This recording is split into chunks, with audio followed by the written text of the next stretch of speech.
Okay. Good morning, Gemma. How are you? Nice to speak to you again. Very well, thank you, Ed. Very well. I've been looking forward to this so we can chew the fat off of what florists go through daily and see how the software can really help them.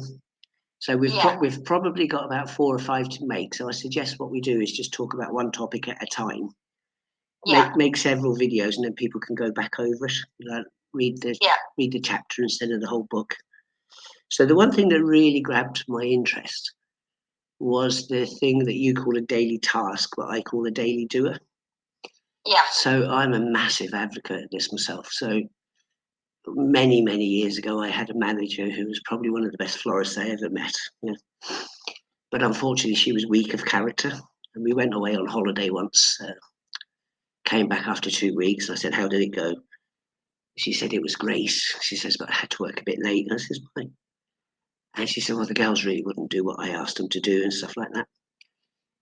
Turns out she didn't actually ask them. That was the problem. So she would rather stay there at 8:30 every night, instead of having arguments, because she wanted to keep the peace and everything else. Very commendable, but certainly no way to run a business. Yeah. So I remember saying to Julie, well, you know what? I'll tell them for you. So I actually sat down and wrote out a list of tasks to do every day for 7 days. And people had to sign their name next to it to say that they'd completed the task. Now, what this allowed me to do was when people come up and say, what do you want me to do next? I'd just say, go and look at the list. Yep. I could take an afternoon off in peace. I could take the whole weekend off in peace. Julie carried on being a great florist. The team was really, really good. Yeah. So, same sort of thing, but a bit later, a staff member needed to be sacked. It was over a silly issue about a cigarette. Yeah. So anyway, when she was sacked, she then filed for wrongful dismissal because she made up this fallacy that she was going to report the staff for smoking, even though they weren't. She was a smoker herself. Yeah. But there was a mix-up in Stoke-on-Trent on timing. So anyway, we went to court and we said that she was sacked because she was underperforming. She was not very good. And it was a justified firing. Yeah. So the judge ruled in her favour because we actually didn't have any material to prove that she was underperforming. Yeah. So it cost £4,700, basically. Yeah. Ouch. Yes, very much. I mean, you have to sell about £20,000 worth of flowers just to pay that off. Yeah. So, but what really intrigued me was your system, which is very similar to mine, but yours is actually recording everything. So, would you want to explain to the florist how that works? Yeah, so it's like your daily doer, only it's a digital version, and all the information is there. Every time somebody does anything, they have to put their name against it, so there's good accountability there, and it just means that you can see who's doing what.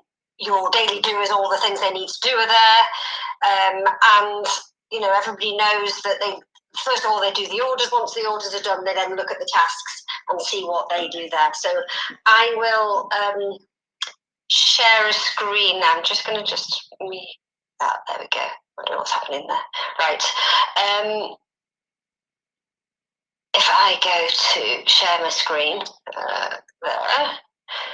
Right, so... Oh, hang on a minute ago. And then, so this is the tasks as they sit there for today. We always have morning tasks, which are things that need to be done every day for admin-wise. And when they open up the things and check them, they then put their name against it.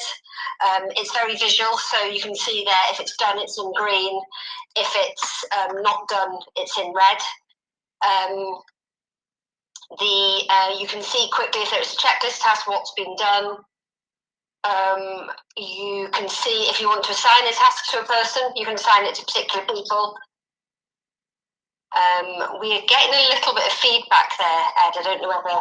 Well, it's okay. We'll carry on. I'm sure the florist will forgive us. Yeah. Okay. And you can also assign things to orders. So this particular order here It's to put the flowers away, so you can click on this button and jump directly to the order. Yeah.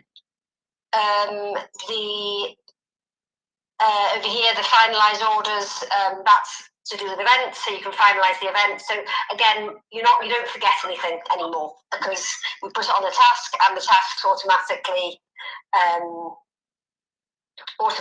remind us to do things. All of these tasks, so your daily doer, which is paper-based, you were having to write everything out every day. Yeah, it was a photocopy, but yeah. Okay. Yeah. Once we've done these, that's it. It's the system repeats it. So if everything happens all the time, you put it in once and it repeats it. The good thing with it as well. So there is that for the daily things. If I'm what you call a time optimist. I always think I can get loads more done in a day than I can get done in a day. So we've made it quite easy for you to be able to move tasks to the next day if they need to be moved. So I'll just show you something there. Let's click on that. You can move it to the next day or the next week.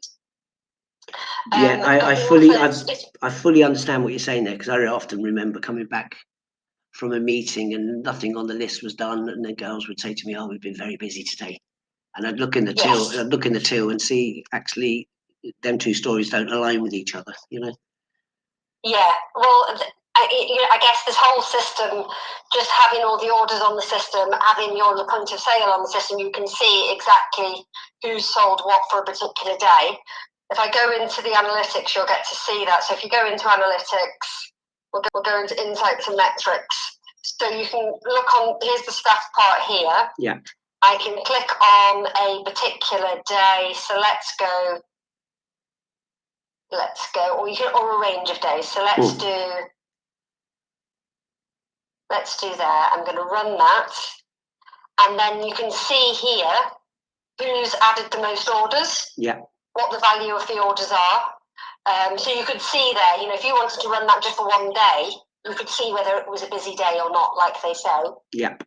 You can see what people's average order are, how many orders they've sold. Which is absolutely fantastic. So I used to do, again, a paper version of that.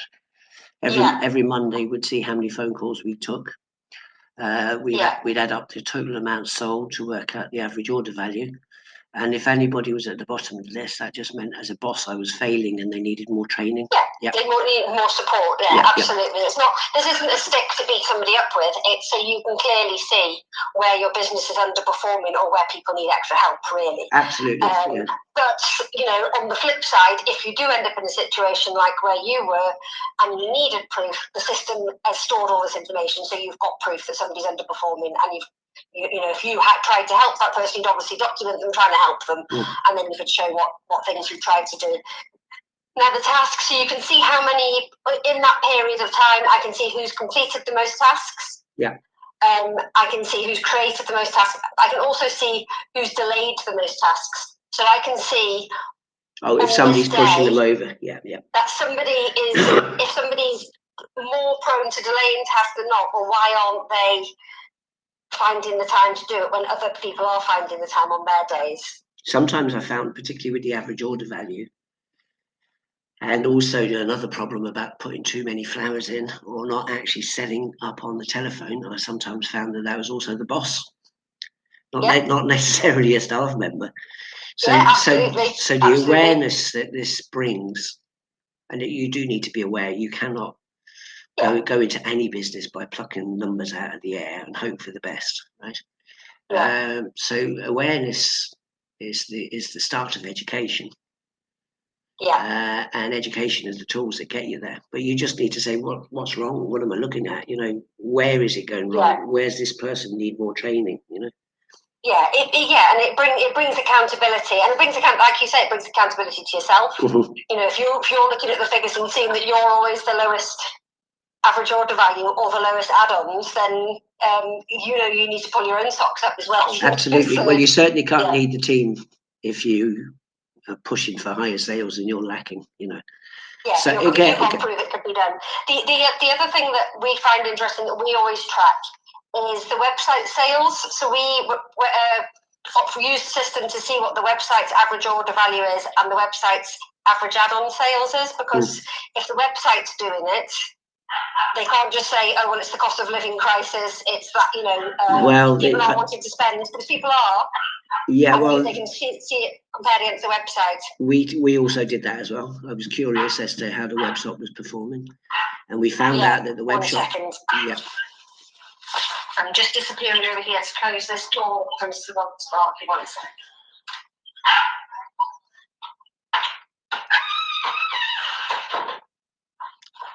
There you go. So we found that the web shop was outperforming the sales staff. Yes.